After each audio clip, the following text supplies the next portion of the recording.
بسم اللہ الرحمن الرحیم۔ السلام علیکم ورحمۃ اللہ وبرکاتہ۔ خواتین و حضرات، ہم سب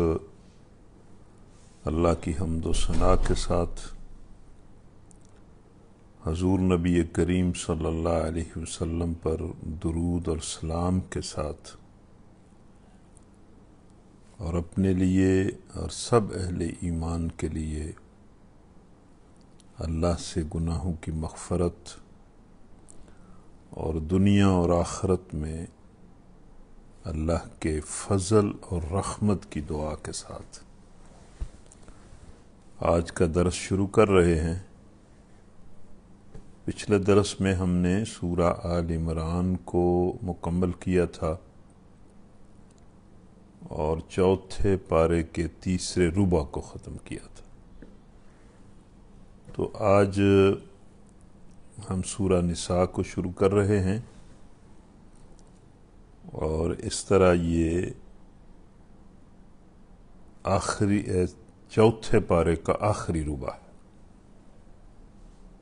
تو اللہ تعالی ہمارے دل و دماغ کو اور ہمارے سینوں کو قرآن کے لیے کھولے اور ہمیں قرآن کے مطابق اور نبی کریم صلی اللہ علیہ وسلم کی سنت کے مطابق اور زندگی کو اس کے مقصد پر پورا کرنے کی توفیق عطا فرمائے، اور ہمارے لیے اللہ تعالیٰ اپنے راستوں میں آسانیاں، خیرات، حسنات اور برکات ہمیں نصیب کرے۔ اعوذ باللہ من الشیطان الرجیم،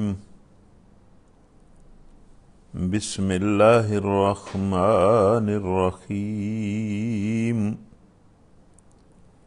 یا ایہا الناس اتقوا ربکم الذی خلقکم من نفس واحدہ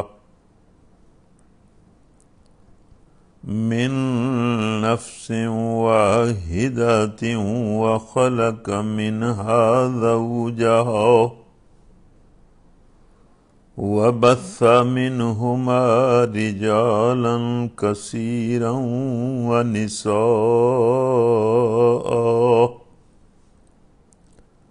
واتقوا الله الذي تساءلون به والأرحام إن الله كان عليكم رقيبا، وآتوا اليتامى أموالهم ولا تتبدلوا الخبيث بالطيب ولا تأكلوا أموالهم إلى أموالكم إنه كان حوبا كبيرا، وإن خفتم ألا تقسطوا في اليتامى فانكحوا ما تاب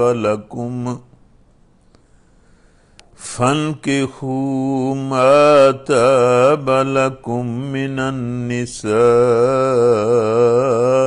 مثنى وثلاث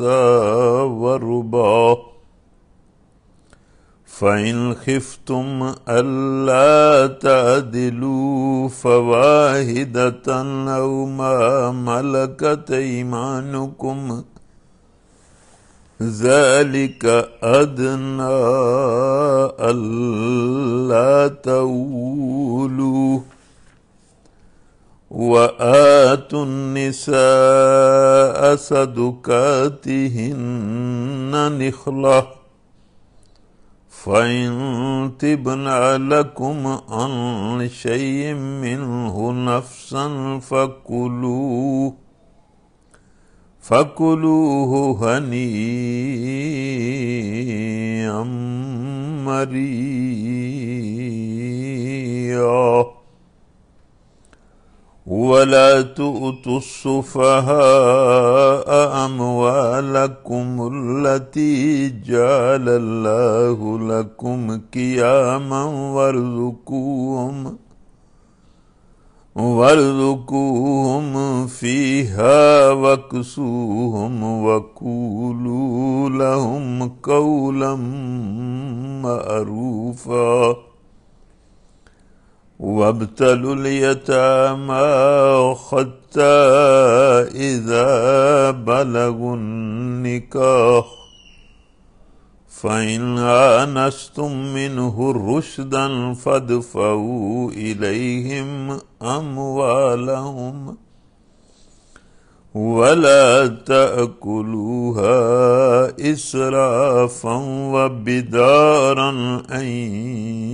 يكبروا ومن كان غنيا فليستعفف ومن كان فقيرا فليأكل بالمعروف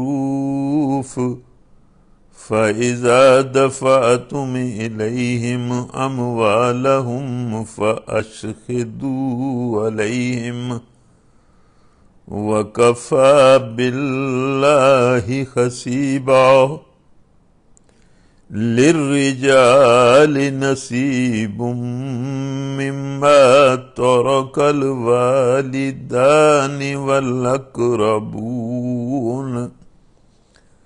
وللنساء نصيب مما ترك الوالدان والأقربون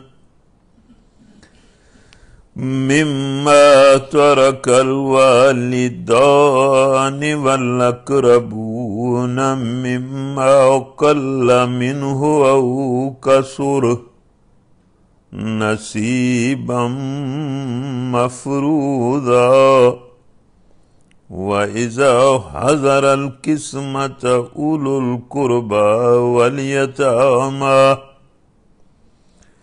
أولو القربى واليتامى والمساكين فارزقوهم منه وقولوا لهم قولا معروفا وليخشى الذين لو تركوا من خلفهم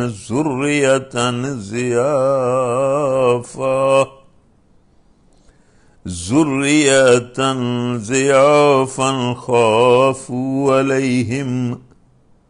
فليتقوا الله وليقولوا قولا سديدا إن الذين يأكلون أموال اليتامى ظلما إنما يأكلون في بطونهم نارا وسيصلون سعيرا صدق اللہ العظیم۔ خواتین و حضرات، یہ سورہ نساء کا پہلا رکوع ہے۔ اللہ ہم سب کے حال پر رحم کرے، ہم پر فضل کرے، قرآن مجید کے فہم سے اور قرآن مجید پر عمل کی توفیق سے محرومی انسان کی سب سے بڑی محرومی ہے۔ اللہ تعالی ہمیں اس سے محرومی سے بچائے، اور اللہ نے اپنے بندوں کو قرآن کی جو نعمت عطا کی ہے، ہمیں اس نعمت پر پورا اور مکمل ایمان بھی نصیب کرے اور اس پر شکر کی بھی توفیق دے۔ یہ بالکل حق اور سچ ہے کہ قرآن مجید کی آیات کو پڑھنے سے اور سمجھنے سے بالکل یہ بات 2 + 2 4 کی طرح کھل کر سامنے آ جاتی ہے کہ یہ قرآن اللہ کا کلام ہے اور یہ بلا شبہ انسانی زندگی کے لیے مکمل ہدایت ہے اور انسانیت اور انسان کی خوش قسمتی کا ضامن ہے۔ اب کہنے کو تو ہم یہ کہتے ہیں کہ بھئی مسلمان اللہ کی بندگی کرتا ہے اور اسلام اللہ کی بندگی کا دین ہے، اللہ کی غلامی کا دین ہے، اور اس سے ہمارے ذہن میں یہ تصور آتا ہے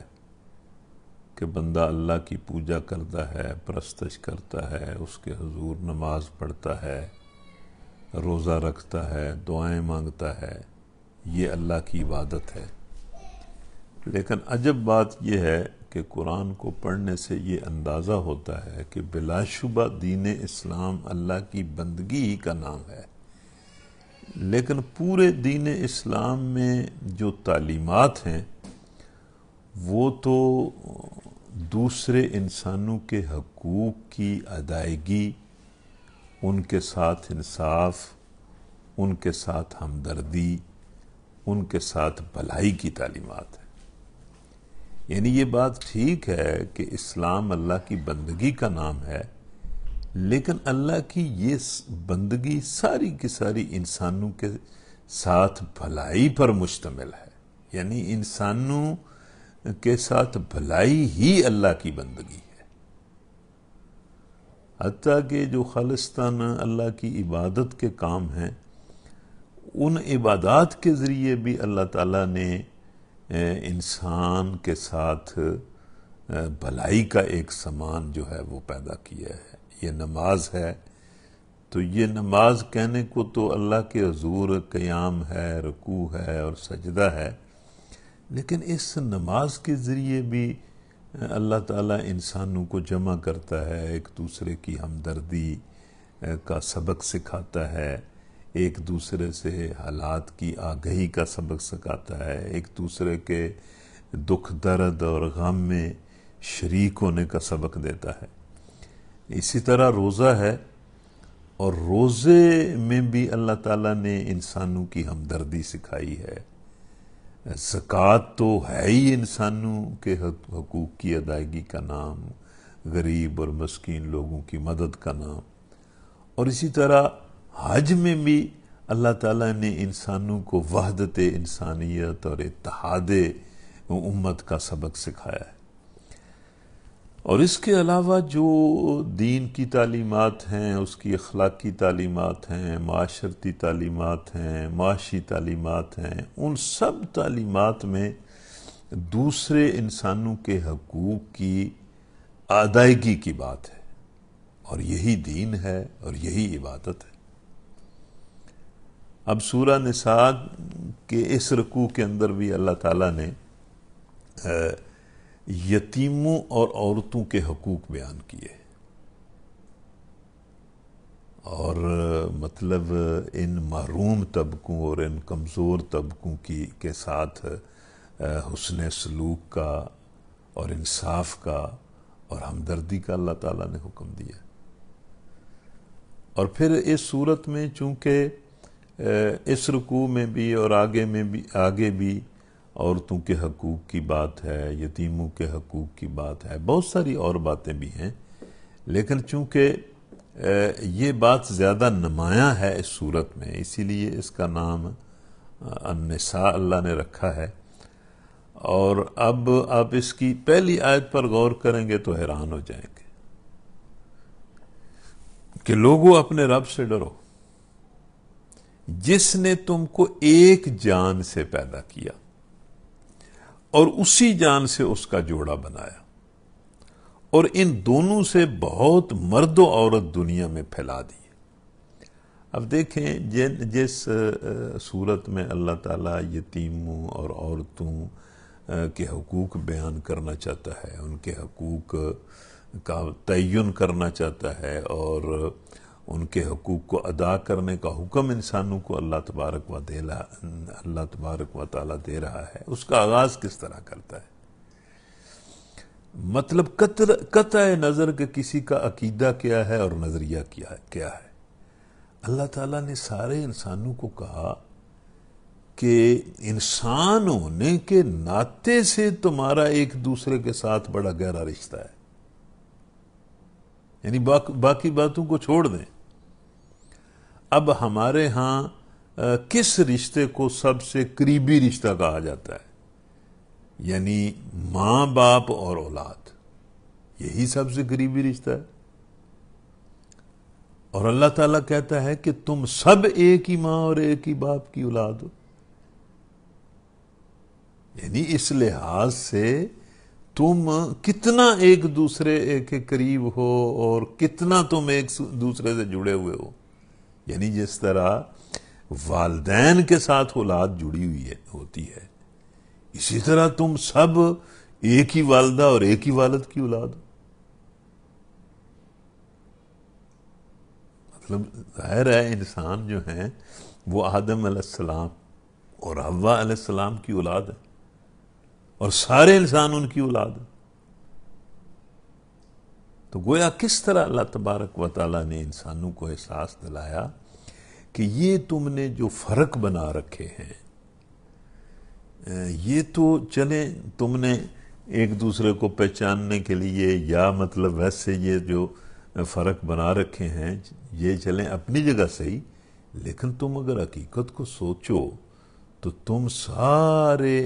ایک مرد اور ایک عورت کی اولاد ہو.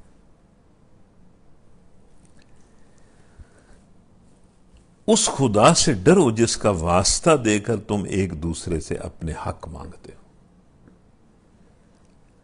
مطلب اس سے بھی یہ اندازہ ہوتا ہے کہ ہر سوسائٹی میں جب کوئی بندہ کسی کے ساتھ زیادتی اور ظلم کرتا ہے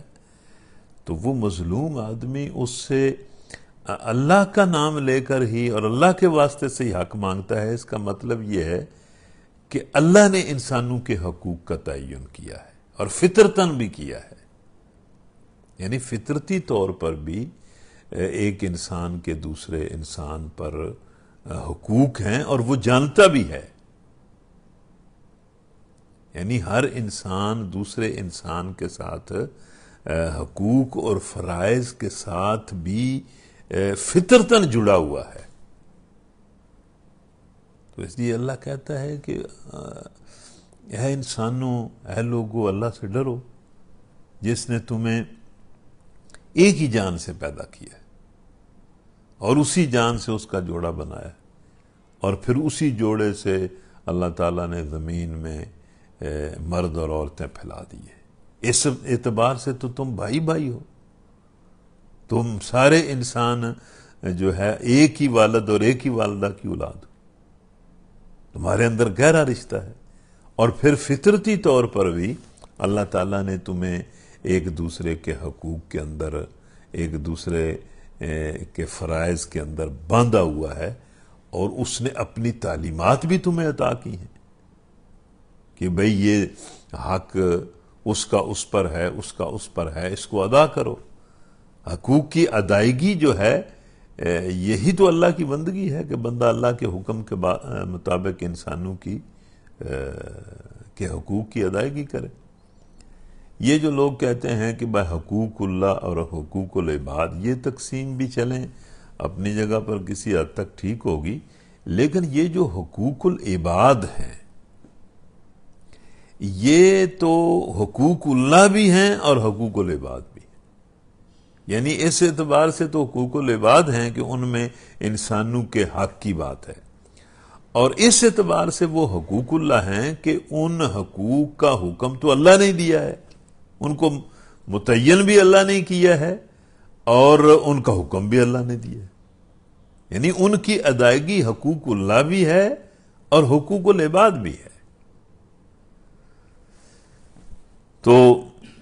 رشتہ و قرابت کے تعلقات کو بگاڑنے سے پرہیز کرو. ایک تو اللہ سے ڈرو، اور دوسرا یہ جو رشتہ اور تعلق ہے، جو بھی رشتہ ہے، جس طرح بھی دوسرے انسان کے ساتھ تمہارا تعلق ہے، وہ تعلق رحم کا تعلق ہے، وہ تعلق پڑوس کا تعلق ہے، وہ تعلق کسی بزنس میں پارٹنرشپ کا تعلق ہے، وہ تعلق کسی اور طرح کا تعلق ہے، کسی بھی تعلق کو بگاڑو نہیں، اس تعلق کو نبھانے کی کوشش کرو، اس تعلق کے ساتھ وفاداری کا رویہ اپناؤ اور تعلق کو خراب کرنے سے بچو۔ الا یہ کہ گناہ کی بنیاد پر تعلق سے تو ویسے ہی منع کیا گیا ہے۔ جو ایک جائز تعلق ہے، ٹھیک تعلق ہے، وہ کسی طرح کا بھی تعلق ہے، اس کو بگاڑنے سے پرہیز کرو۔ اللہ تعالیٰ نے جن تعلقات کو جوڑنے کا حکم دیا ہے اس کو توڑنے سے پرہیز کرو۔ تو یہ بات تو ہم اچھی طرح جانتے ہیں کہ اسلام کی تعلیمات میں جو سب سے بڑا ایک حکم ہے وہ صلہ رحمی کا حکم ہے کہ بھئی یہ جو تمہارے رحم کے رشتے ہیں، جن کے ساتھ تمہارا ہر وقت کا تعلق ہے، جو بہن ہے، جو بھائی ہے، جو ماموں ہے، جو چچا ہے، جو والد ہے، جو والدہ ہے، جو رشتے ہیں، ان کو جوڑ کے رکھو اور ان کو توڑنے سے پرہیز کرو۔ اور قطع رحمی کرنے والا جو ہے وہ اللہ کو بڑا ناپسند ہے، اور قطع رحمی مطلب کبائر میں سے ہے۔ تو اللہ تعالیٰ فرماتا ہے کہ اللہ سے ڈرو، تم ایک ہی مرد و عورت کی اولاد ہو، اور رشتوں کو توڑنے سے پرہیز کرو۔ یہ بالکل ایک یہ دعا بھی کرنے والی ہے، اور اس کی احتیاط بھی کرنی چاہیے کہ انسان رشتوں کو توڑنے سے پرہیز کرے۔ بعض لوگ مطلب بڑی آسانی کے ساتھ اور بڑی دلچسپی کے ساتھ رشتوں کو توڑ دیتے ہیں اور رشتوں کو برباد کرتے ہیں۔ پتہ نہیں وہ کس طرح اللہ کو جواب دیں گے۔ ظاہر بات ہے کہ جب بندہ رشتوں کو توڑتا ہے تو اس سے تو کئی قسم کا بگاڑ پیدا ہوتا ہے، کئی قسم کا فساد پیدا ہوتا ہے۔ تو اللہ سے دعا ہے کہ اللہ تعالیٰ ہمیں اپنا خوف عطا کرے، اپنا تقوی عطا کرے، اور رشتہ داری کا لحاظ کرنے کی ہمیں توفیق عطا فرمائے، اور رشتہ داروں کے ساتھ صلہ رحمی کی توفیق عطا فرمائے۔ اس میں اللہ ہماری رہنمائی بھی کرے اور ہماری مدد بھی کرے، اور ہمیں بڑھ چڑھ کر صلہ رحمی کرنے کی توفیق نصیب کرے، اور اس صلہ رحمی کو ہمارے لیے دنیا میں بھی بابرکت بنائے اور آخرت میں بھی بابرکت بنائے۔ یقین جانو کہ اللہ تم پر نگرانی کر رہا ہے۔ مطلب یہ کہ اللہ ظاہر ہے، اللہ تعالیٰ نے انسان کو پیدا کیا ہے اور اس پر اپنی اطاعت کی امانت کا بار ڈالا ہے، تو وہ دیکھ رہا ہے کہ کون انسان جو ہے اس کی امانت کا کس طرح حق ادا کر رہا ہے، اور کون انسان ہے جو اس کی امانت میں خیانت کر رہا ہے۔ اس کی اطاعت ہی اس کی امانت ہے، اور اس نے انسان پر اطاعت کا بوجھ ڈالا ہے، اپنے احکام کا بوجھ ڈالا ہے، اور وہ ہر وقت اس کا نگہبان ہے، نگران ہے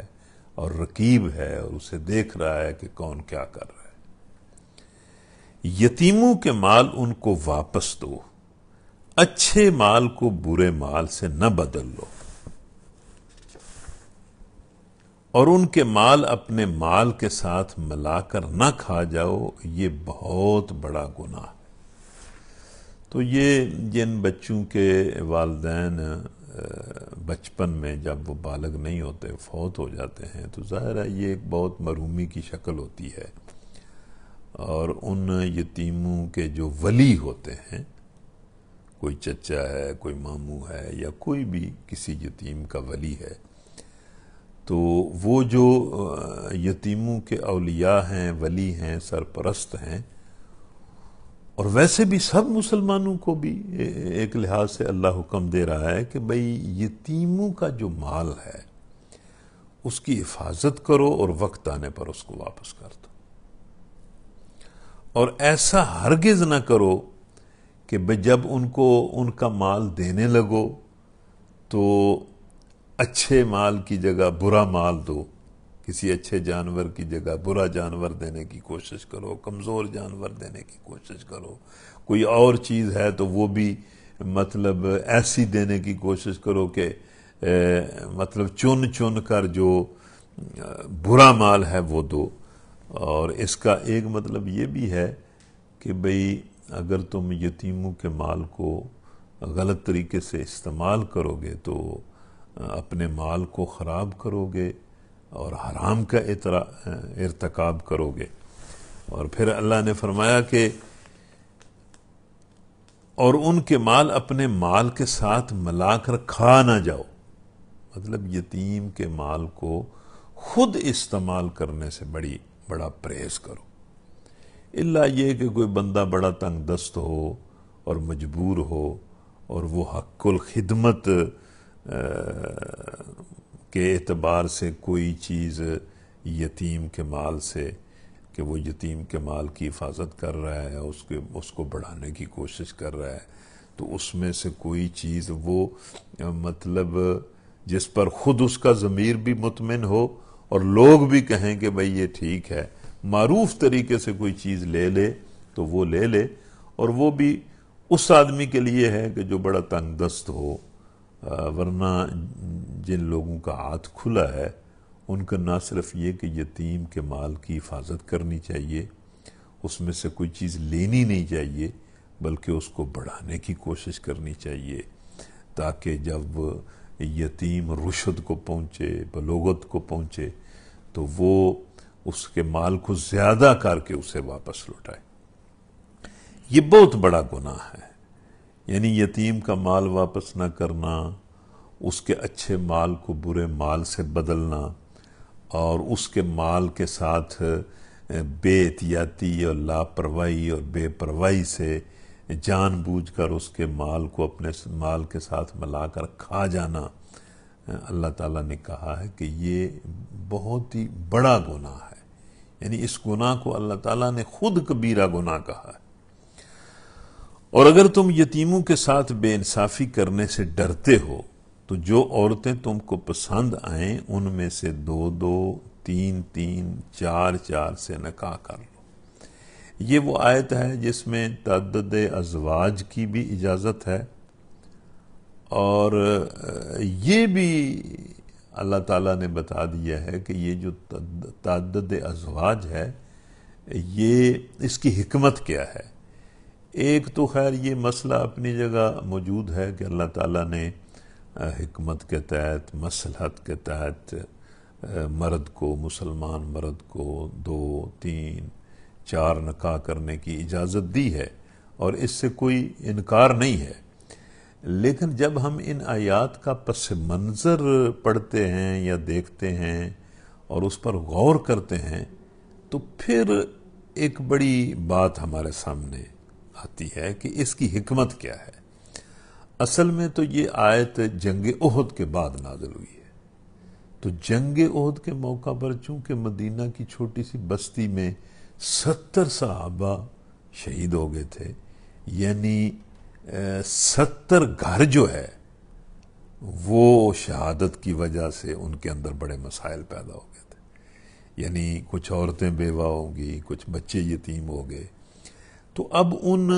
بیوہ عورتوں اور یتیم بچوں کے سہارے کے لیے اللہ تعالیٰ نے یہ حکم دیا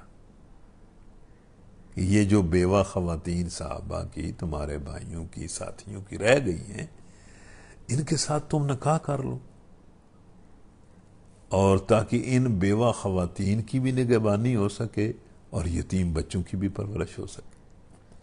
اگر بندہ اس پس منظر میں اس حکم کو دیکھے تو مجھے تو پھر اس طرح کا منظر سامنے آتا ہے کہ جب اللہ تعالیٰ نے اس ماحول میں صحابہ کو یہ حکم دیا ہوگا کہ آپ 2-2، 3-3، 4-4 خواتین سے نکاح کر لیں، تو خود صحابہ کی بیویوں نے یہ زور لگایا ہوگا اپنے خامدوں پر کہ بھئی آپ یہ کیوں نہیں کر سکتے، آپ اس کے لیے بھی سہارا بنے، ان کے لیے بھی سہارا بنے۔ اب ہم تو اس کو بالکل ایک دوسرے انداز میں لے جاتے ہیں، جو اس کا پس منظر ہے وہ تو بالکل مطلب وہ تو اور طرح کا منظر پیش کرتا ہے، اور یہ آیت بھی یہ سمجھا رہی ہے کہ بھائی مطلب یتیموں کی بھلائی کے لیے، یتیموں کی ہمدردی کے لیے تم ایسا کرو۔ اس کے اور بھی کئی مفہوم اس آیت کے بیان کیے جاتے ہیں، لیکن سادگی سے آپ اتنی بات سمجھیں کہ یہ جو 2-2، 3-3، 4-4 کے نکاح کی اللہ تعالیٰ نے اجازت دی ہے، اس کو مطلب اس کی حکمت ہے اور اس کی ضرورت کے تحت اللہ تعالیٰ نے اس کی اجازت دی، اور جو بندہ اس ضرورت کو پیش نظر رکھ کر اور اس حکمت کو پیش نظر رکھ کر اس طرح کا کام کرتا ہے وہ اللہ تعالیٰ سے اجر پاتا ہے۔ لیکن اگر تمہیں اندیشہ ہو کہ ان کے ساتھ عدل نہ کر سکو گے تو پھر ایک ہی بیوی کرو، یا ان عورتوں کو زوجیت میں لاؤ جو تمہارے قبضے میں آئی ہیں، بے انصافی سے بچنے کے لیے یہ زیادہ قرین ثواب ہے۔ اب یہ بات بھی مطلب ایک طرف تو اللہ تعالیٰ نے ظاہر ہے وہ جو بیوہ تھیں اور یتیم بچے تھے ان کی نگہداشت کے لیے اور ان کے سہارے کے لیے اور ان کی سرپرستی کے لیے اللہ تعالیٰ نے یہ اجازت دی، لیکن اس کے باوجود انصاف کے ساتھ مشروط کر دیا، یعنی اس کے باوجود کہا کہ بھائی اگر تم 2 یا 3 یا 4 شادیاں کرنا چاہتے ہو تو انصاف تم پر لازمی ہے، اور اگر تم یہ سمجھو کہ تم انصاف نہیں کر سکتے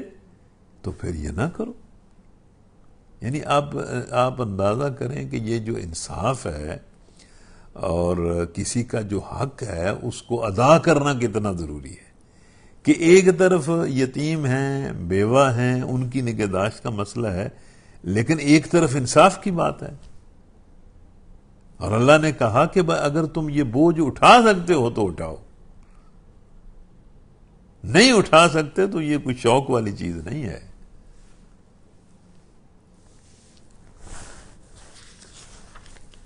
اور عورتوں کے مہر خوش دلی کے ساتھ فرض جانتے ہوئے ادا کرو۔ یہ جو مہر اللہ تعالیٰ نے مقرر کیا ہے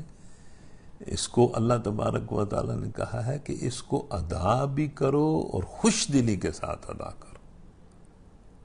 یہ نکاح کے موقع پر جو مہر ہے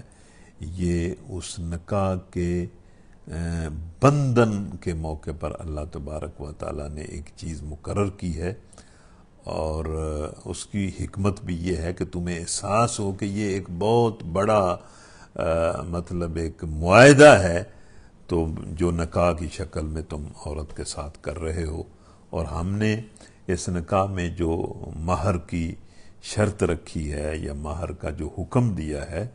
اس کو خشک دلی کے ساتھ ادا کرو۔ البتہ اگر وہ عورت خود اپنی خوشی سے مہر کا کوئی حصہ تمہیں معاف کر دے تو تم مزے سے اس کو کھا سکتے ہو، اس میں پھر کوئی حرج کی بات نہیں ہے۔ اور اپنے وہ مال جنہیں اللہ نے تمہارے لیے قیام زندگی کا ذریعہ بنایا ہے نادان لوگوں کے حوالے نہ کرو، البتہ انہیں کھانے اور پہننے کے لیے دو اور انہیں نیک ہدایت کرو۔ یعنی اس میں یتیم بچے بھی پائے جاتے ہیں کہ جو یتیم بچے تمہاری نگہبانی میں ہیں، نگہداشت میں ہیں، جب تک تمہیں تسلی نہ ہو جائے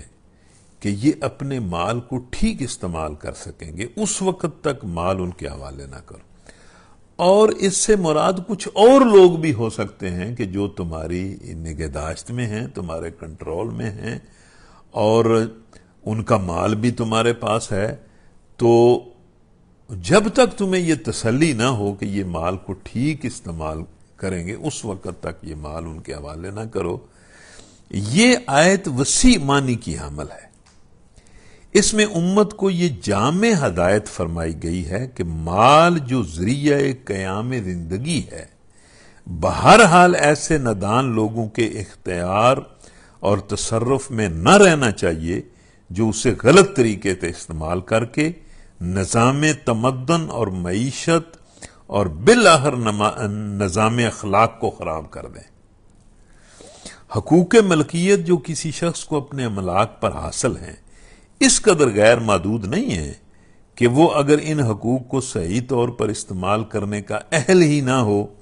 اور ان کے استعمال سے اجتماعی فساد برپا کر دے، تب بھی اس کے وہ حقوق سلب نہ کیے جائیں۔ جہاں تک آدمی کی ضروریات زندگی کا تعلق ہے وہ تو ضرور پوری ہونی چاہیے،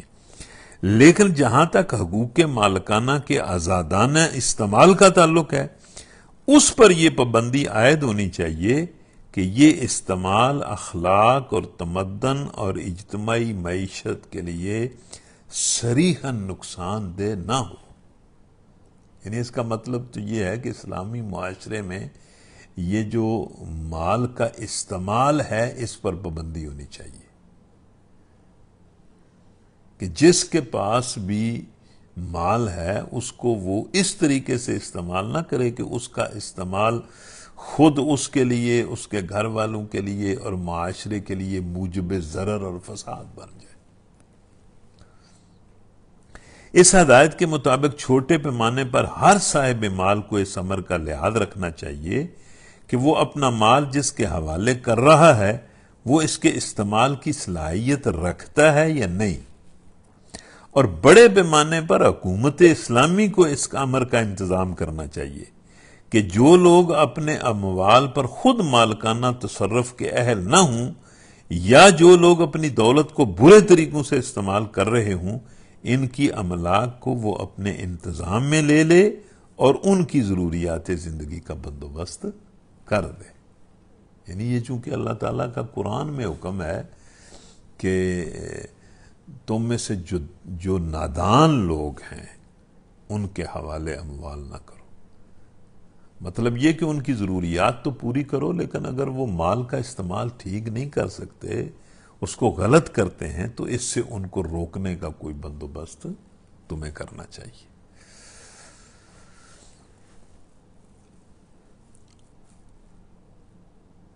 اور یتیموں کی آزمائش کرتے رہو، مطلب جو یتیم تمہاری نگہبانی میں ہیں یہاں تک کہ وہ نکاح کے قابل عمر کو پہنچ جائے، پھر اگر تم ان کے اندر اہلیت پاؤ تو ان کے مال ان کے حوالے کر دو۔ یعنی نکاح کی عمر کو پہنچ جائیں، بالغ ہو جائیں، اور پھر تم دیکھو کہ وہ اپنے مال کو سنبھال سکتے ہیں، ٹھیک استعمال کر سکتے ہیں، تو ان کا مال ان کے حوالے کر دو۔ ایسا کبھی نہ کرنا کہ حد انصاف سے تجاوز کر کے اس خوف سے ان کے مال جلدی جلدی کھا جاؤ کہ وہ بڑے ہو کر اپنے حق کا مطالبہ کریں گے۔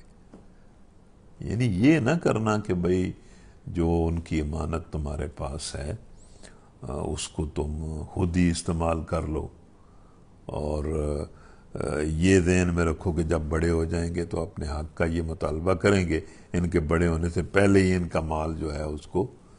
تم اپنی ذات پر استعمال کر لو۔ یہ سراسر خیانت اور بددیانتی ہے۔ یتیم کا جو سرپرست مالدار ہو وہ پرہیزگاری سے کام لے، اور جو غریب ہو وہ معروف طریقے سے کوئی چیز کھا لے۔ پھر جب ان کے مال ان کے حوالے کرنے لگو تو لوگوں کو اس پر گواہ بنا لو، مطلب جب کسی یتیم کو اس کا مال دینے لگو تو اپنے خاندان میں سے یا اپنے پڑوس میں سے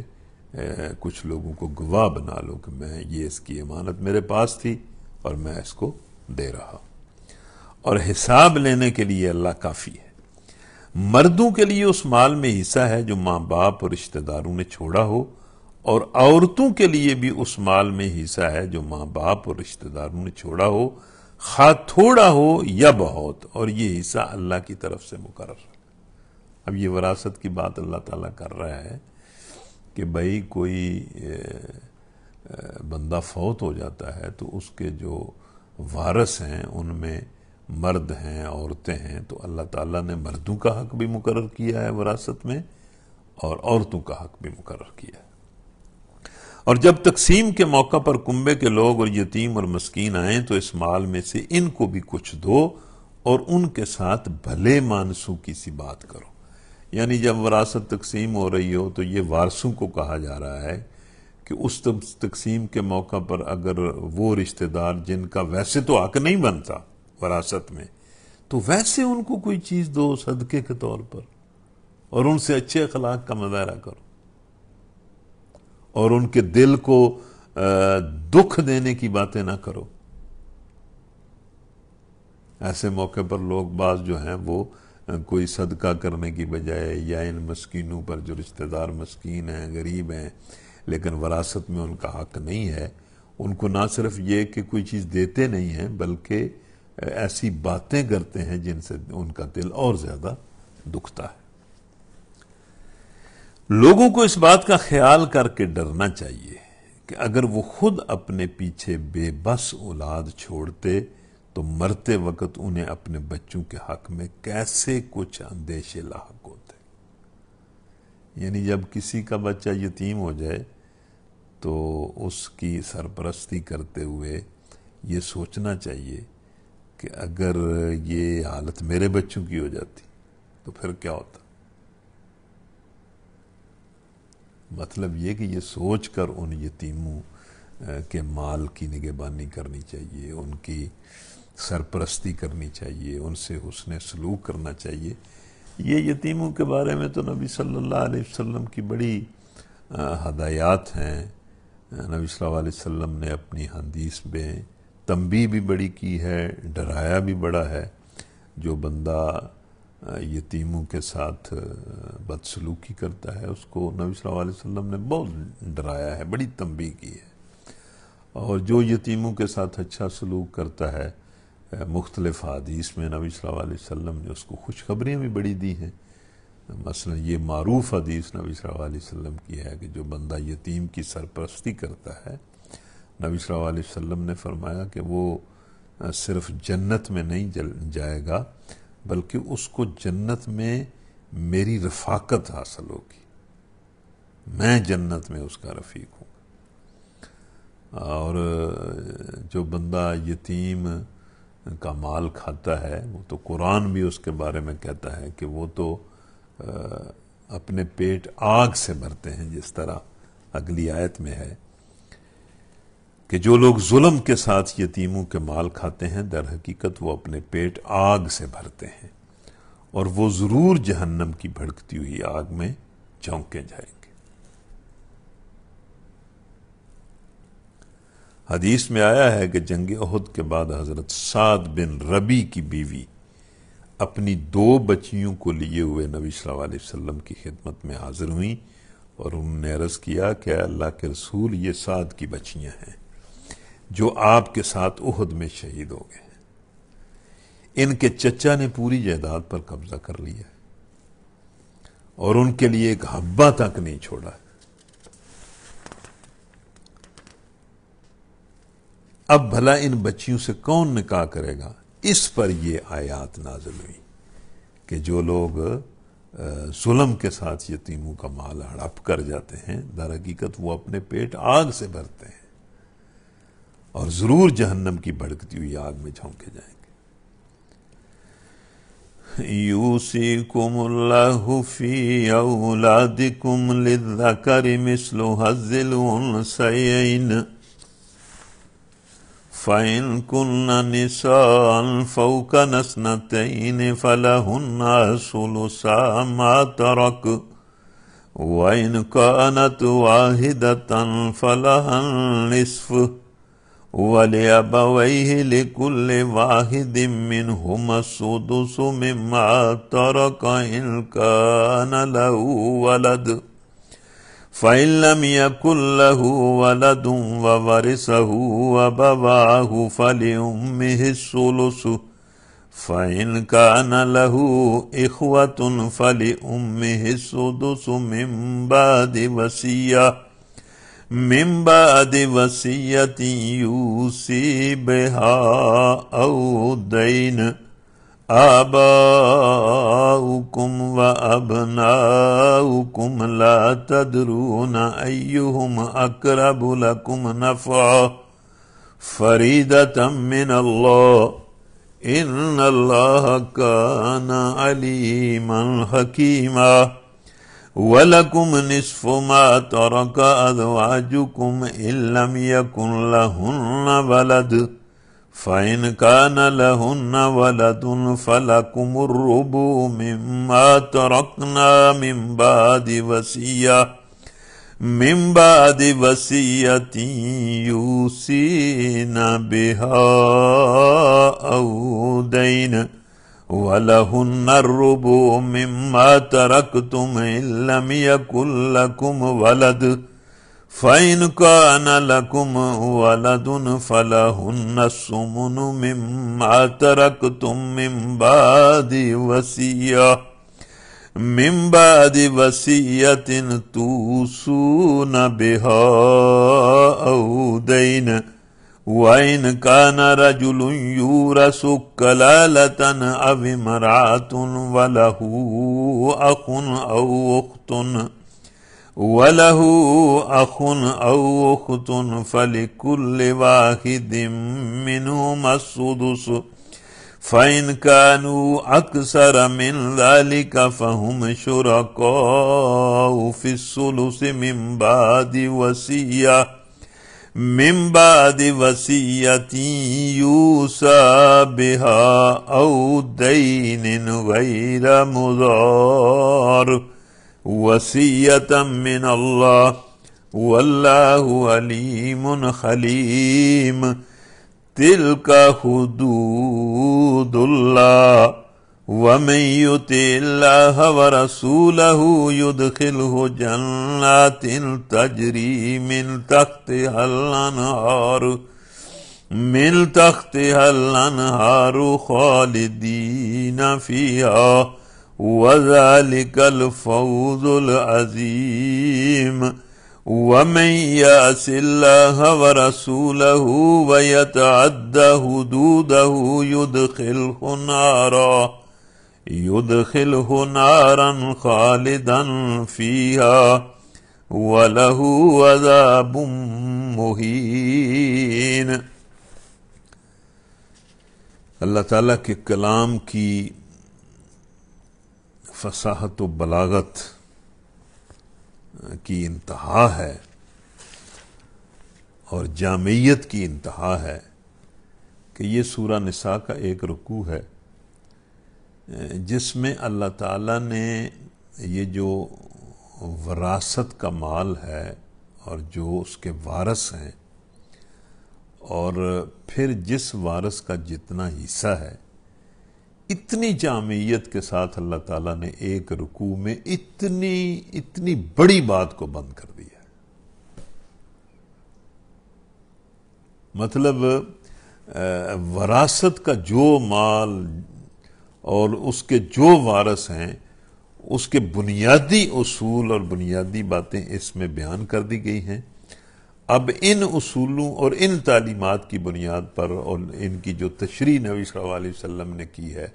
ان کی بنیاد پر یہ وراثت کا سارا قانون بنایا جا سکتا ہے، ضابطہ بنایا جا سکتا ہے اور اس پر عمل کیا جا سکتا ہے، اور یہ انسانوں کے لیے غیر معمولی انصاف اور برکت کا باعث ہے۔ اب ظاہر بات ہے کہ اس درس میں ہم اس طرح تفصیل تو بیان نہیں کر سکتے، لیکن آپ اس کا ترجمہ سن کر اندازہ لگا لیں گے کہ اللہ تبارک و تعالیٰ نے کتنی جامعیت کے ساتھ وراثت کے سارے اصول جو ہیں وہ بیان کر دیے۔ مثلا پہلا اصول اس نے یہ بیان کیا کہ تمہاری اولاد کے بارے میں اللہ تمہیں ہدایت کرتا ہے کہ مرد کا حصہ 2 عورتوں کے برابر ہے۔ یہ اصولی بات ہے۔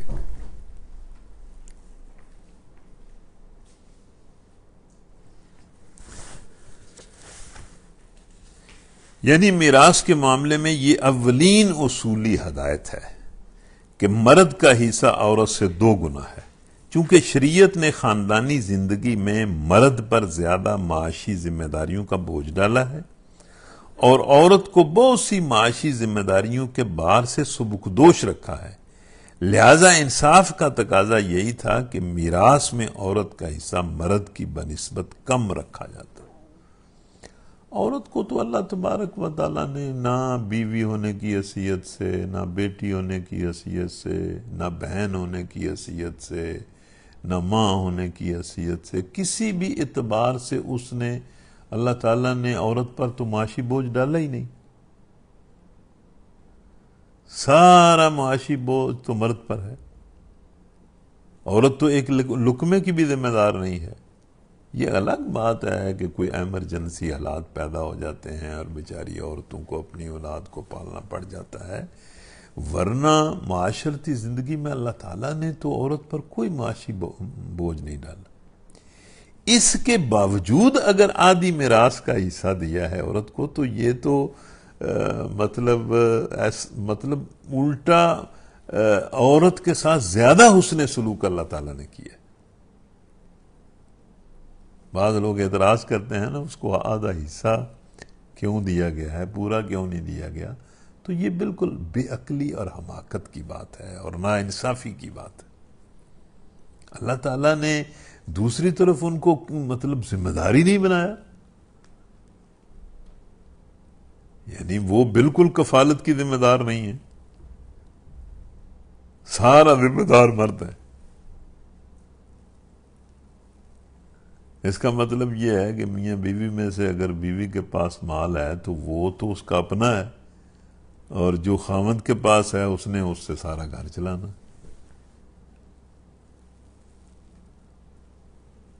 تو اللہ تعالیٰ نے مطلب عورتوں پر کوئی بھار نہیں رکھا، لیکن اس کے باوجود اس نے نصف حصہ ان کو دیا ہے۔ اگر میت کی وارث 2 سے زائد لڑکیاں ہوں، 2 سے زائد لڑکیاں، 2 لڑکیاں ہوں یا 2 سے زائد لڑکیاں ہوں، مطلب کوئی لڑکا نہ ہو، تو انہیں پورے ترکے کا 2/3 دیا جائے گا، اور اگر ایک ہی لڑکی وارث ہو تو آدھا ترکہ اس کا ہے، باقی دوسرے وارثوں کا۔ اگر میت صاحب اولاد ہو تو اس کے والدین میں سے ہر ایک کو ترکے کا 6واں حصہ ملنا چاہیے۔ یعنی اگر کوئی شخص فوت ہو جاتا ہے اور اس کے والدین زندہ ہیں اور اس شخص کی اپنی اولاد بھی ہے، تو اس شکل میں جو والدین ہیں ان کو اس شخص کے ترکے کا 6واں حصہ ملنا چاہیے، ہر کسی کو، ماں کو بھی 6واں حصہ، باپ کو بھی 6واں حصہ۔ اور اگر وہ صاحب اولاد نہ ہو، یعنی کسی باپ کا، والدین کا کوئی بیٹا فوت ہو جاتا ہے، اس کی کوئی اولاد نہیں ہے، تو والدین ہی اس کے وارث ہوں، تو ماں کو 3واں حصہ دیا جائے، یعنی 2 حصے باپ کو اور 1 حصہ ماں کو دیا جائے۔ اور اگر میت کے بھائی بہن بھی ہوں تو ماں 6 حصے کی حقدار ہوگی۔ یہ سب حصے اس وقت نکالے جائیں گے جبکہ وصیت جو میت نے کی ہو پوری کر دی جائے اور قرض جو اس پر ہو ادا کر دیا جائے۔ اللہ تعالیٰ نے یہ بھی ایک حق دیا ہے نا مرنے والے کو کہ وہ اپنے مال کا 1/3 حصہ جو ہے اس کے بارے میں کوئی وصیت کر سکتا ہے۔ مطلب وہ وصیت وارثوں میں سے کسی کے حق میں نہیں کر سکتا، وارثوں سے باہر کسی کے حق میں کر سکتا ہے یا رفع عامہ کے کام کے لیے کر سکتا ہے۔ یہ نہیں ہو سکتا کہ بھئی ایک وارث کے حق میں وہ اپنے مال کا 1/3 حصے کی وصیت کر جائے۔ وارثوں کو تو وصیت کے بعد اللہ تعالیٰ کے قانون کے مطابق جو ہے وہ حصہ ملے گا، لیکن اسے بہرحال یہ حق ہے کہ وہ 1/3 مال کی وصیت کر سکتا ہے۔ ویسے اب یہ وصیت تقریباً لوگوں کے اندر کالعدم ہو گئی ہے، اس پر کوئی عمل نہیں کرتا، حالانکہ اس وصیت پر عمل کیا جائے تو خاندان کے جو محروم لوگ ہیں ان کی اس سے بڑی، ان کی بہت زیادہ اس سے حوصلہ افزائی ہو سکتی ہے، اور اسی لیے اللہ نے رکھا بھی ہے۔ اب تو سارا مال جو ہے وارثوں میں تقسیم ہو جاتا ہے، کوئی بندہ اپنے مال کے 1/3 کی وصیت نہیں کرتا۔ اگر وہ وصیت کرے تو رفع عامہ کے کاموں کو بھی بڑا فائدہ ہو سکتا ہے، اور رشتہ داروں میں جو غریب لوگ ہیں ان کو بھی بڑا فائدہ ہو سکتا ہے۔ لیکن اللہ نے کہا کہ یہ جو حصے ہیں، مطلب وراثت کے حصے ہیں، یہ قرض دینے کے بعد اور وصیت پوری کرنے کے بعد ہوں گے۔ یعنی میت پر اگر کوئی قرض ہے تو وہ ادا ہوگا، اور اس نے اگر جو وصیت کی ہے اس مال کو نکال لیا جائے گا تو باقی مال وارثوں میں تقسیم ہوگا۔ تم نہیں جانتے کہ تمہارے ماں باپ اور تمہاری اولاد میں سے کون نفع کے اعتبار سے تم سے قریب تر ہے۔ اللہ کہتا ہے تمہیں کوئی پتہ نہیں ہے کہ تمہارے والدین تمہارے لیے زیادہ نافع ہیں یا تمہاری اولاد تمہارے لیے زیادہ نافع. یہ حصے اللہ نے مقرر کر دیے ہیں، اور اللہ یقیناً سب حقیقتوں سے واقف ہے اور ساری مصلحتوں کا جاننے والا ہے.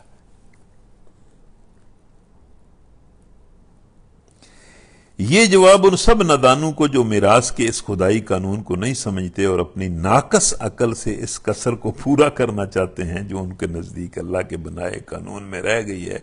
ان کو یہ کہا جا رہا ہے کہ اللہ سب کچھ جانتا ہے اور ساری مصلحتوں کا اسے پتہ ہے.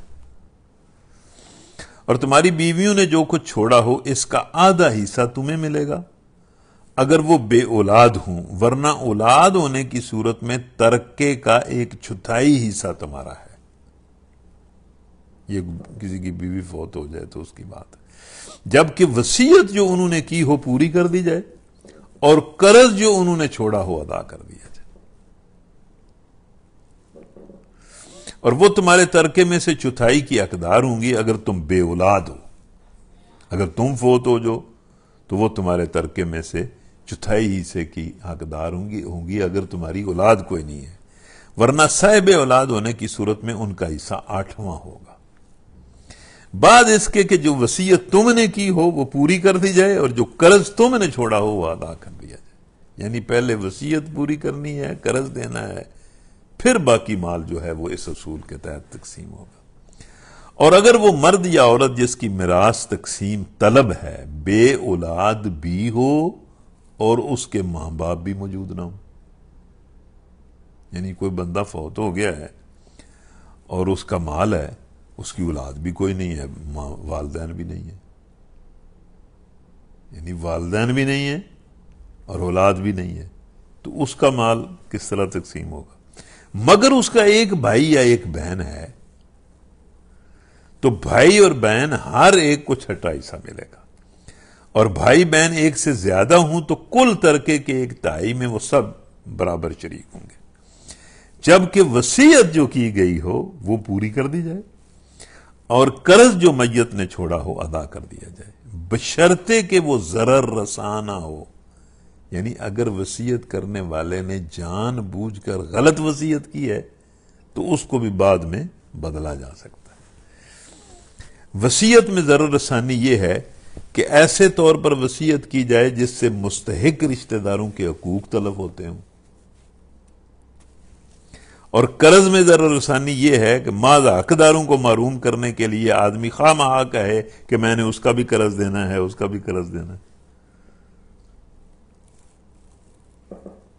جو اس نے فی الواقع نہ لیا ہو، یا اور کوئی ایسی چال چلے جس سے مقصود یہ ہو کہ حقدار میراث سے محروم ہو جائیں. اس قسم کے ضرار کو گناہ کبیرہ قرار دیا گیا ہے. چنانچہ حدیث میں آیا ہے کہ وصیت میں نقصان رسانی بڑے گناہوں میں سے ہے. اور ایک دوسری حدیث میں نبی صلی اللہ علیہ وسلم کا ارشاد ہے کہ آدمی تمام عمر اہل جنت کے سے کام کرتا رہتا ہے مگر مرتے وقت وصیت میں نقصان کر کے اپنی کتاب زندگی کو ایسے عمل پر ختم کر جاتا ہے جو اس کو دوزخ کا مستحق بنا دیتا ہے. یعنی وصیت کر کے خواہ مخواہ اپنے رشتہ داروں کو نقصان پہنچانے کی کوشش کرنا یہ گناہ کبیرہ ہے. یہ ضرار اور حق تلفی اگرچہ ہر حال میں گناہ ہے مگر خاص طور پر وہ لوگ جن کے والدین بھی نہیں ہوتے اور اولاد بھی نہیں ہوتی، وہ اس معاملے میں زیادہ نقصان پہنچانے کی کوشش کرتے ہیں، اس لیے ان کا نام لیا گیا. ایسے لوگوں میں یہ میلان پیدا ہو جاتا ہے کہ اپنی جائیداد کو کسی نہ کسی طرح تلف کر جائیں، چونکہ ان کی اولاد بھی نہیں ہوتی، والدین بھی نہیں ہوتے، دور کے رشتہ دار ان کے وارث ہوتے ہیں اور وہ نہیں چاہتے کہ یہ رشتہ دار ہمارے مال کو استعمال کریں، تو وہ پھر وصیت میں ضرر رسانی کرتے ہیں اور نسبتاً دور کے رشتہ داروں کو حصہ پانے سے وہ محروم کرنے کی کوشش کرتے ہیں. یہ حکم اللہ کی طرف سے اور اللہ داناؤ بینا اور نرم خو ہے. یہ وراثت کا قانون سارا بتانے کے بعد اللہ تعالیٰ نے آگے فرمایا تِلْکَ حُدُودُ اللَّهِ وَمَن يُطِعِ اللَّهَ وَرَسُولَهُ يُدْخِلْهُ جَنَّاتٍ تَجْرِي مِن تحتها الأنهار خالدين فيها وَذَلِكَ الْفَوْزُ الْعَظِيمُ۔ اللہ نے کہا کہ یہ میری حدیں ہیں، یہ وراثت کا سارا قانون میں نے بنایا ہے، جو ان حدوں کے مطابق، ان تعلیمات اور احکام کے مطابق اللہ اور اس کے رسول کی اطاعت کرے گا، اس سے اللہ ایسے باغوں میں داخل کرے گا جن کے نیچے نہریں بہتی ہوں گی، اور ان باغوں میں وہ ہمیشہ رہے گا، اور یہی بڑی کامیابی۔ اس سے یہ اندازہ ہوتا ہے کہ وراثت کے قانون میں اللہ تعالیٰ کی مقرر کردہ حدود کی پابندی کتنی ضروری ہے۔ اللہ تعالیٰ نے اگر کوئی بندہ ان حدود کی پابندی کرتا ہے تو اس کو جنت کی خوشخبری دی ہے، لیکن ہمارے ہاں تو اس کی کوئی پرواہ نہیں کی جاتی اور اس کا کوئی لحاظ نہیں کیا جاتا۔ اور اس کے ساتھ ہی اللہ نے فرمایا وَمَن يَعْصِ اللَّهَ وَرَسُولَهُ وَيَتَعَدَّ حُدُودَهُ يُدْخِلْهُ نَارًا خَالِدًا فِيهَا وَلَهُ عَذَابٌ مُهِينٌ۔ اور جو اللہ اور اس کے رسول کی نافرمانی کرے گا، وراثت کے معاملے میں بھی ویسے عام بات ہے، لیکن خاص طور پر چونکہ پیچھے وراثت کی بات ہے، اس لیے ہم کہہ سکتے ہیں کہ یہ وراثت کے بارے میں بھی ہے کہ جو اللہ اور اس کے رسول کی نافرمانی کرے گا اور اس کی مقرر کی ہوئی حدوں سے تجاوز کر جائے گا، اسے اللہ آگ میں ڈالے گا جس میں وہ ہمیشہ رہے گا، اور اس کے لیے رسوا کن سزا ہے۔ یہ ایک بڑی خوفناک آیت ہے جس میں ان لوگوں کو ہمیشگی کے عذاب کی دھمکی دی گئی ہے جو اللہ کے مقرر کیے ہوئے قانون وراثت کو خود بدلتے ہیں یا ان دوسری قانونی حدوں کو توڑیں جو خدا نے اپنی کتاب میں واضح طور پر مقرر کر دی ہیں۔ لیکن سخت افسوس ہے کہ اس قدر وعید کے ہوتے ہوئے بھی مسلمانوں نے بالکل یہودیوں کی طرح جسارت کے ساتھ خدا کے قانون کو بدلا اور اس کی حدوں کو توڑا۔ اس قانون وراثت کے معاملے میں جو نافرمانیاں کی گئی ہیں وہ خدا کے خلاف کھلی بغاوت کی حد تک پہنچتی ہیں۔ کہیں تو عورتوں کو میراث سے مستقل طور پر محروم کر دیا گیا، حالانکہ اللہ تعالیٰ نے ان کا حق مقرر کیا ہے۔ کہیں صرف بڑے بیٹے کو میراث کا حقدار بنا دیا گیا، چھوٹوں کو محروم کر دیا گیا۔ کہیں سرے سے تقسیم میراثی کے طریقے کو چھوڑ کر مشترک خاندانی جائیداد کا طریقہ اختیار کر لیا گیا۔ کہیں عورتوں اور مردوں کا حصہ برابر کر دیا گیا۔ اور اب ان پرانی بغاوتوں کے ساتھ تازہ ترین بغاوت یہ ہو رہی ہے کہ بعض مسلمان حکومتیں اہل مغرب کی تقلید میں وفات ٹیکس کے نام سے میت کی وراثت میں حکومت کا حصہ مقرر کر رہی ہیں، جس کے معنی یہ ہیں کہ میت کے وارثوں میں سے ایک وارث حکومت بھی ہونی چاہیے، جس کا حصہ رکھنا اللہ میاں تو بھول گئے تھے۔ حالانکہ اسلامی اصول پر اگر میت کا ترکہ کسی صورت میں حکومت کو پہنچتا ہے تو وہ صرف یہ ہے کہ کسی مرنے والے کا کوئی قریب اور بعید رشتہ دار موجود نہ ہو اور اس کا چھوڑا ہوا مال تمام اشیاء متروکہ کی طرح داخل بیت المال ہو جائے، یا پھر حکومت اس صورت میں کوئی حصہ پا سکتی ہے جبکہ مرنے والا اپنی وصیت میں اس کے لیے کوئی حصہ مقرر کر جائے۔ وَاللَّاتِي يَأْتِينَ الْفَاحِشَةَ مِن نِّسَائِكُمْ فَاسْتَشْهِدُوا عَلَيْهِنَّ أَرْبَعَةً مِّنكُمْ فَإِنْ شَهِدُوا فَأَمْسِكُوهُنَّ فِي الْبُيُوتِ حَتَّى يَتَوَفَّاهُنَّ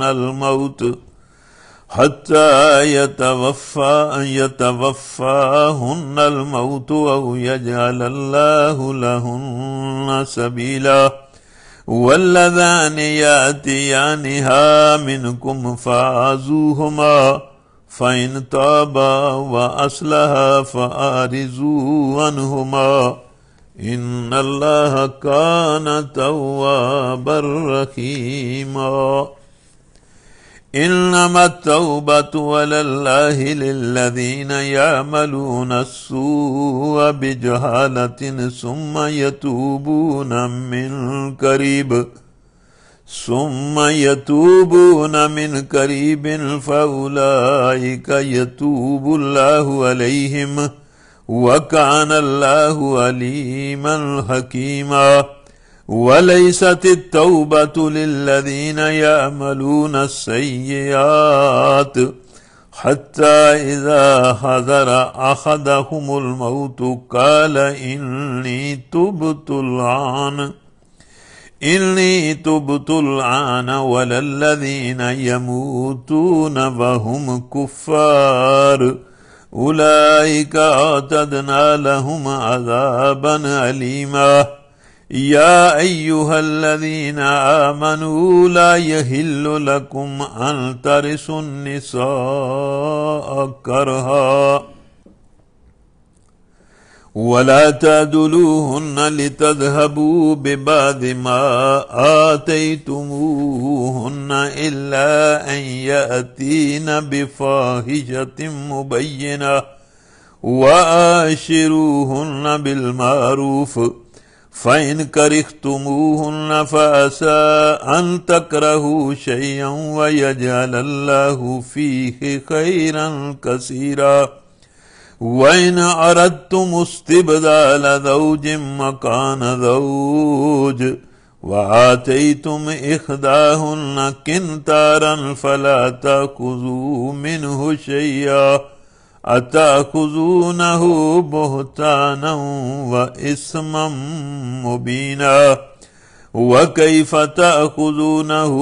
وقد أفضى بعضكم إلى بعض وأخذنا منكم ميثاقا غليظا ولا تنكحوا ما نكح آباؤكم من النساء إلا ما قد سلف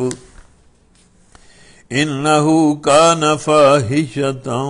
ومقتا وساء سبيلا حرمت عليكم أمهاتكم وبناتكم وأخواتكم وعماتكم وخالاتكم وبنات الأخ وبنات الأخت وأمهاتكم اللاتي يرضعنكم وأخواتكم من الرضاعة وأمهات نسائكم وربائبكم اللاتي في حجوركم من نسائكم اللاتي دخلتم بهن فلا جناح عليكم وحلائل أبنائكم الذين من أصلابكم وأن تجمعوا بين الأختين إلا ما قد سلف إن الله كان غفورا رحيما۔ تو پہلے رکوع میں اللہ تعالیٰ نے عورتوں اور یتیم کے حقوق کی بات کی، اور جو لوگ یتیموں اور عورتوں کے حقوق ادا نہیں کرتے انہیں تنبیہ کی، اور جو لوگ مطلب یتیموں کی اور عورتوں کی انصاف کے ساتھ ہمدردی کے ساتھ سرپرستی کرتے ہیں انہیں اچھے اجر کی اللہ تعالیٰ نے امید دلائی، اور بار بار اپنے خوف کی بات کی اور پرہیزگاری کی بات کی۔ دوسرے رکوع میں اللہ تعالیٰ نے وراثت کی بات کی۔ اب تیسرے رکوع میں اللہ تعالیٰ نے ان عورتوں کی سزا کی بات کی ہے اور مذمت کی ہے کہ جو مردوں کی اتنی نگہداشت کے باوجود اور ان کی نگہبانی کے باوجود بدکاری کی مرتکب ہوتی ہیں، ان کی سزا کی بات کی۔ اور پھر ان آیات میں اللہ تبارک و تعالیٰ نے ان عورتوں کا ذکر کیا جن سے نکاح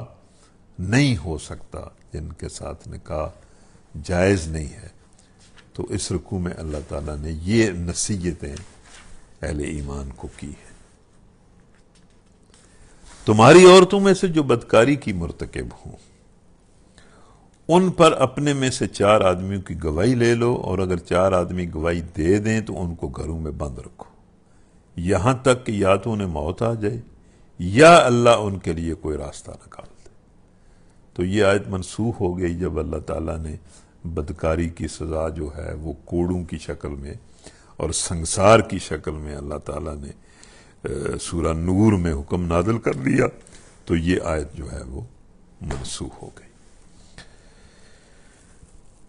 اور تم میں سے جو اس فعل کا ارتکاب کریں ان دونوں کو تکلیف دو، پھر اگر وہ توبہ کریں اور اپنی اصلاح کر لیں تو انہیں چھوڑ دو کہ اللہ بہت توبہ قبول کرنے والا اور رحم فرمانے والا ہے۔ ظاہر ہے یہ آیت بھی اس حکم سے جو سورہ نور میں آیا ہے اس سے منسوخ ہو گئی۔ ہاں یہ جان لو کہ اللہ پر توبہ کی قبولیت کا حق انہی لوگوں کے لیے ہے جو نادانی کی وجہ سے کوئی برا فعل کر گزرتے ہیں۔ یہ عام بات ہے کہ جب جو بندہ نادانی سے کوئی برا کام کر لیتا ہے تو اللہ کہتا ہے کہ ان کی توبہ قبول ہو جاتی ہے جو اس کے بعد جلد ہی توبہ کر لیتے ہیں۔ ایسے لوگوں پر اللہ اپنی نظر عنایت سے پھر متوجہ ہو جاتا ہے، اور اللہ ساری باتوں کی خبر رکھنے والا اور حکیم و دانا ہے۔ مگر توبہ ان لوگوں کے لیے نہیں ہے جو برے کام کیے چلے جاتے ہیں یہاں تک کہ جب ان میں سے کسی کی موت کا وقت آ جاتا ہے اس وقت وہ کہتا ہے کہ اب میں نے توبہ کی۔ اور اسی طرح توبہ ان کے لیے بھی نہیں ہے جو مرتے دم تک کافر رہیں، ایسے لوگوں کے لیے تو ہم نے دردناک سزا تیار کر رکھی ہے۔ توبہ کے معنی پلٹنے اور رجوع کرنے کے ہیں۔ گناہ کے بعد بندے کا خدا سے توبہ کرنا یہ مطلب رکھتا ہے کہ ایک غلام جو اپنے آقا کا نافرمان بن کر اس سے منہ پھیر گیا تھا اب اپنے کیے پر شرمندہ ہے اور اطاعت اور فرمانبرداری کی طرف پلٹ آیا ہے۔ اور خدا کی طرف سے بندے پر توبہ یہ معنی رکھتی ہے کہ غلام کی طرف سے مالک کی نظر عنایت جو پھر گئی تھی وہ ازسر نو اس کی طرف پھر منعطف ہو گئی ہے۔ اللہ تعالیٰ اس آیت میں فرماتا ہے کہ میرے ہاں معافی صرف ان بندوں کے لیے ہے جو قصدن نہیں بلکہ نادانی کی بنا پر قصور کر بیٹھتے ہیں۔ اور جب آنکھوں پر سے جہالت کا پردہ ہٹتا ہے تو شرمندہ ہو کر اپنے قصور کی معافی مانگ لیتے ہیں۔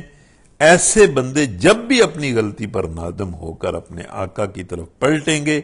اس کا دروازہ کھلا ہوا پائیں گے۔ مگر توبہ ان لوگوں کے لیے نہیں ہے جو اپنے خدا سے بے خوف اور بے پرواہ ہو کر تمام عمر گناہ پر گناہ کیے چلے جاتے ہیں، اور پھر عین اس وقت جب کہ موت کا فرشتہ سامنے آ جاتا ہے معافی مانگنے لگتے ہیں۔ اسی مضمون کو نبی صلی اللہ علیہ وسلم نے ان الفاظ میں بیان فرمایا ہے کہ اللہ بندے کی توبہ بس اسی وقت تک قبول کرتا ہے جب تک آثار موت شروع نہ ہوں۔ تو اس میں یہ بھی تو علماء بات کرتے ہیں نا کہ موت کو تو کسی وقت بھی آ سکتی ہے، اس لیے مومن بندہ وہ ہے اور دنا بندہ وہ ہے کہ جب اس سے گناہ ہو جاتا ہے تو وہ فوراً توبہ کرتا ہے۔ موت کا تو کوئی پتہ نہیں کس وقت آ جائے گی، موت تو بالکل ہر وقت انسان کے سر پر کھڑی ہے۔ کیونکہ امتحان کی مہلت جب پوری ہو گئی اور کتاب زندگی ختم ہو چکی تو اب پلٹنے کا کون سا موقع ہے۔ اسی طرح جب کوئی شخص کفر کی حالت میں دنیا سے رخصت ہو جائے اور دوسری زندگی کی سرحد میں داخل ہو کر اپنی آنکھوں سے دیکھ لے کہ معاملہ اس کے برعکس ہے جو وہ دنیا میں سمجھتا رہا تو اس وقت معافی مانگنے کا کوئی موقع نہیں۔ اے لوگوں جو ایمان لائے ہو، تمہارے لیے یہ حلال نہیں ہے کہ زبردستی عورتوں کے مالک بن بیٹھو۔ یہ ان عورتوں کا ذکر ہے کہ جن کے خامند فوت ہو جاتے تھے اور وہ بیوہ ہو جاتی تھی اور باقی خاندان والے انہیں پھر اپنی مرضی نہیں کرنے دیتے تھے، ان پر قبضہ جما کے بیٹھ جاتے تھے۔ تو اللہ کہتا ہے کہ اس طرح تو نہیں، وہ اپنی مرضی کے مطابق آزاد ہیں، وہ کسی سے نکاح کر سکتی ہیں، اور تم اس طرح ان پر جبر نہ کرو کہ وہ ساری زندگی تمہاری غلامی میں زندگی بسر کرتی رہے، زبردستی ان کے مالک نہ بنو۔ اور نہ یہ حلال ہے کہ انہیں تنگ کر کے اس مہر کا کچھ حصہ اڑا لینے کی کوشش کرو جو تم انہیں دے چکے ہو۔ تو یہ تنگ کر کے اپنی بیویوں سے مہر حاصل کرنا یہ بھی غلط ہے۔ ہاں اگر وہ کسی سری بد چلنی کی مرتکب ہو تو ضرور تمہیں تنگ کرنے کا حق ہے، اور یہ بھی مال اڑانے کے لیے نہیں بلکہ بد چلنی کی سزا کے طور پر تنگ کرنے کا حق ہے۔ ان کے ساتھ بھلے طریقے سے زندگی بسر کرو، اگر وہ تمہیں ناپسند ہوں تو ہو سکتا ہے کہ ایک چیز تمہیں پسند نہ ہو مگر اللہ نے اسی میں بہت کچھ بھلائی رکھ دی ہو۔ یہ عورتوں کے معاملے میں جلدی نہ کرنے کا حکم دیا گیا ہے کہ اگر تمہارا کسی عورت سے نکاح ہوا ہے، شادی ہوئی ہے، تو اس کو کوئی چیز تمہیں ناپسند ہے تو تم کوئی انتہائی فیصلہ نہ کرو۔ ہو سکتا ہے اللہ تعالیٰ نے اس میں بہت ساری اور چیزیں رکھی ہوں، اس کی سیرت و کردار میں، اس کے سلوک میں، اس کے مقدر میں، کہ جو تمہارے لیے بہت زیادہ خیر و برکت کا باعث ہو۔ اور اگر تم ایک بیوی کی جگہ دوسری بیوی لے آنے کا ارادہ ہی کر لو تو خواہ تم نے اسے ڈھیر سا مال پہلی بیوی کو کیوں نہ دیا ہو، اس میں سے کچھ واپس نہ لینا۔ کیا تم اسے بہتان لگا کر اور سری زیادتی کر کے واپس لوگے؟ اور آخر تم اسے کس طرح لے لوگے جبکہ تم ایک دوسرے سے لطف اندوز ہو چکے ہو اور وہ تم سے پختہ عہد لے چکی ہیں؟ اور جن عورتوں سے تمہارے باپ نکاح کر چکے ہوں ان سے ہرگز نکاح نہ کرو مگر جو پہلے ہو چکا سو ہو چکا۔ مطلب جاہلیت میں اس طرح کی بڑی چیزیں تھیں جن کو اللہ تعالیٰ نے ختم کر دیا۔ در حقیقت اپنے باپ کی بیوہ سے نکاح یہ بے حیائی کا فعل ہے، ناپسندیدہ ہے اور بڑا ہی برا چلن ہے۔ تم پر حرام کر دی گئی ہیں تمہاری مائیں، بیٹیاں، بہنیں، پھوپھیاں، خالائیں، بھتیجیاں، بانجیاں، اور تمہاری وہ مائیں جنہوں نے تم کو دودھ پلایا ہو، اور تمہاری دودھ شریک بہنیں، اور تمہاری بیویوں کی مائیں، اور تمہاری بیویوں کی لڑکیاں جنہوں نے تمہاری گودوں میں پرورش پائی ہے، ان بیویوں کی لڑکیاں جن سے تمہارا تعلق اذن نشوء ہو چکا ہو، ورنہ اگر صرف نکاح ہوا ہو اور تعلق نہ ہوا ہو تو انہیں چھوڑ کر ان کی لڑکیوں سے نکاح کر لینے میں تم پر کوئی مواخذہ نہیں ہے۔ اور تمہارے ان بیٹوں کی بیویاں جو تمہاری صلب سے ہوں، اور یہ بھی تم پر حرام کیا گیا ہے کہ ایک نکاح میں دو بہنوں کو جمع کرو، مگر جو پہلے ہو گیا سو ہو گیا، اللہ بخشنے والا اور رحم کرنے والا ہے۔ وآخر دعوانا ان الحمد للہ رب العالمین۔